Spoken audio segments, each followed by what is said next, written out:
I've been thinking about what clothes I wear since I was really young. I've got memories of arguing with my sister about whether orange and purple would go together, and it was an outfit I wanted to wear in kindergarten.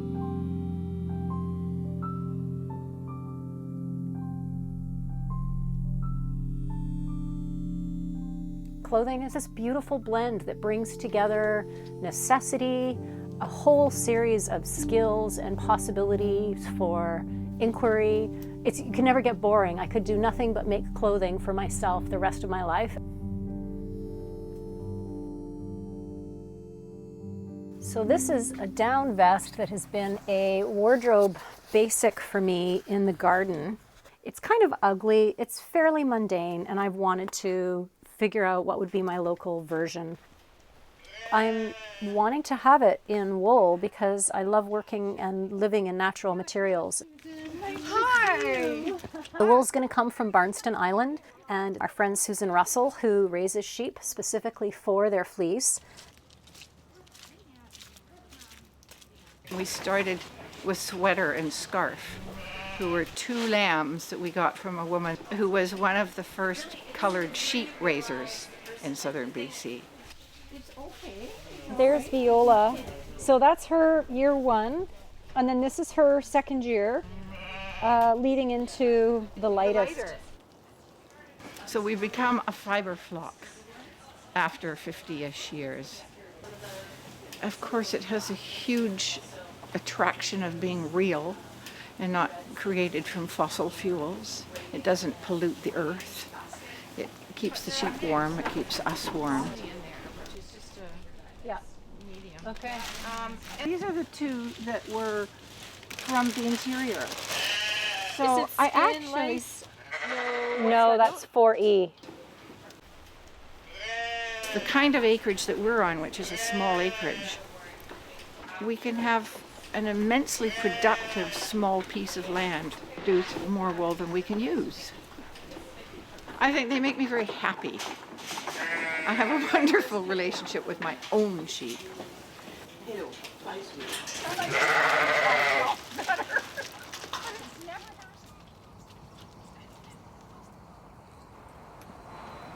Earth Hand Gleaners starts by asking the question, how do we be makers without first being consumers? And it's that notion of, if you want to make something, where are your materials coming from? So this is Viola's 2020 fleece that we got on Barnston Island. And I've been spinning Viola's fleece since she was 6 months old.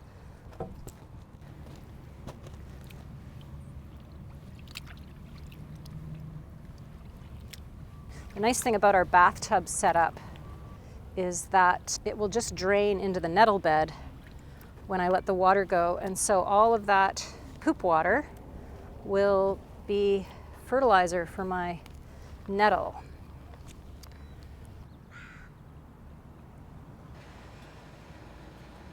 So we're extracting color from mahonia bark in here for wool, and we're making some natural dyes with different plants that we've got here at Trillium. Because our dye matter is all in a bag, we could do it as an all-in-one and leave that in there and add our wool in and just keep the temperature on low. Yeah, like a big tea bag, exactly. So this is Coreopsis that's in here. Oh yeah. Look at how quick that's. That is a super Yeah. orangey. Yeah, it's really lot orange stronger. compared to the coolness of the other one, isn't it? But what's amazing is you can actually take it into a red with alkali after dyeing. So it starts off yellow and then it goes red. It's crazy. So the thing with natural dyes is it's fantastic if you're going to make your own clothing to be able to wear the colors from the landscape of where you live.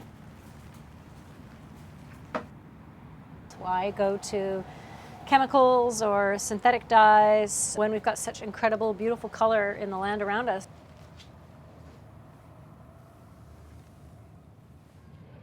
I'm currently the artist in residence with Earth Hand. It's a making, learning, collaborating experience. Here's back on a fold. Felt is a way of making fabric out of wool or another animal fiber, and it's unknown exactly where it comes from, but you would say like Central Asia, about 6,000 to 8,000 years ago.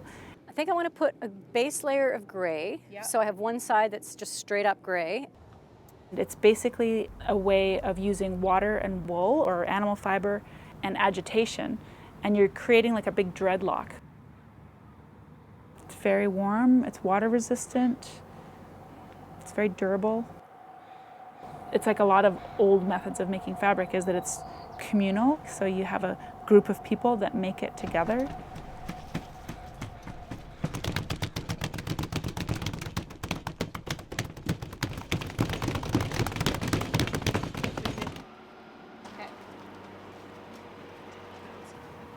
The first thing that comes to mind when you say fast fashion is just plastic and the glut of plastic that is in almost every manufactured item that is in the supply chain. I think it's urgent to educate people because it's just an ongoing disaster of like clogging up the earth with plastic.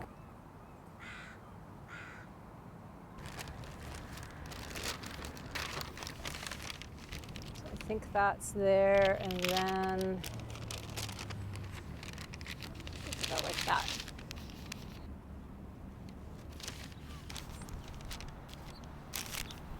It's been so exciting to be able to work with Amy and have this crossover in our skill sets and our ideas and ways of design.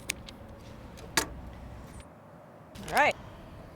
I love making things, I love art, and I love design, but I don't want to make something merely ornamental. I want to have something that is useful. If you just invest in the arts of everyday life, make the things that you use, and you don't need a lot of the other stuff. Oh yeah.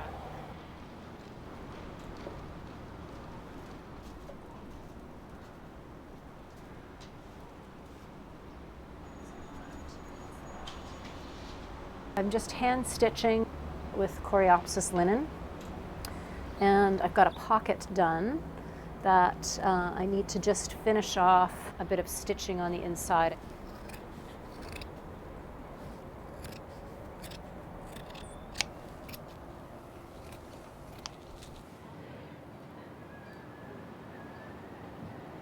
It's really interesting to think about all the different people that I have worked with that have taught me the skills to get me to this point as I'm on this ongoing journey to try and clothe myself.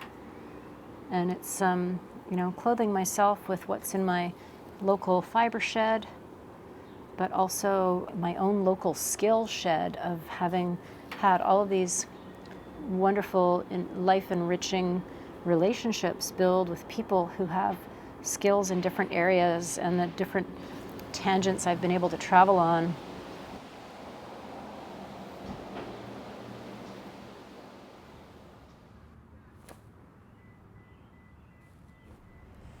So the vest has progressed quite beautifully. The pockets are all done. The pieces are all completely added in here with the exception of about 1 inch by 2 inches. That is going to reinforce an area in here that feels a bit thin. You can see the stitching here on the front where it's just holding in a layer of wool. So this is a pair of old silk pants that don't fit me anymore, and it was a perfect opportunity to recycle. I love this fabric, and the colors are perfect with the natural dyes. So what I want to do is just put a leather edge to the felt where the buttons are going to go.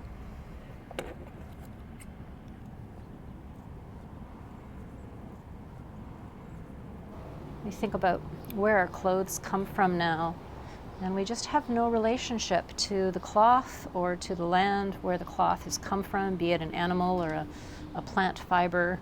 What's that relationship back to the land?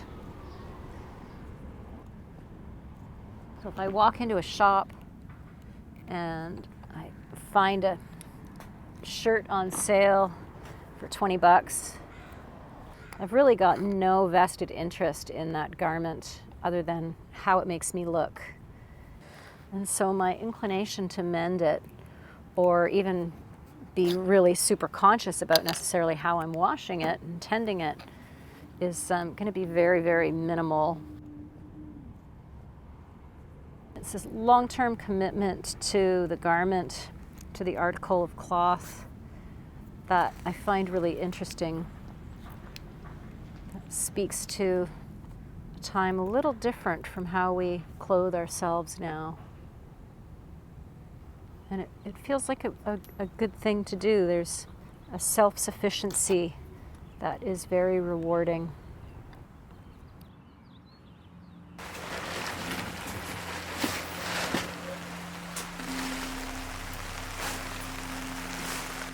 So I've been loving wearing the vest. It's just so warm and comfortable. It fits beautifully. Yeah. As long as we've got a low point. Yeah. Okay, I think that's tight enough. We can just do kind of periodic. Do our stretching exercises. I like the tightness of the pockets that my fingers can curl up in, or exactly how I was envisioning.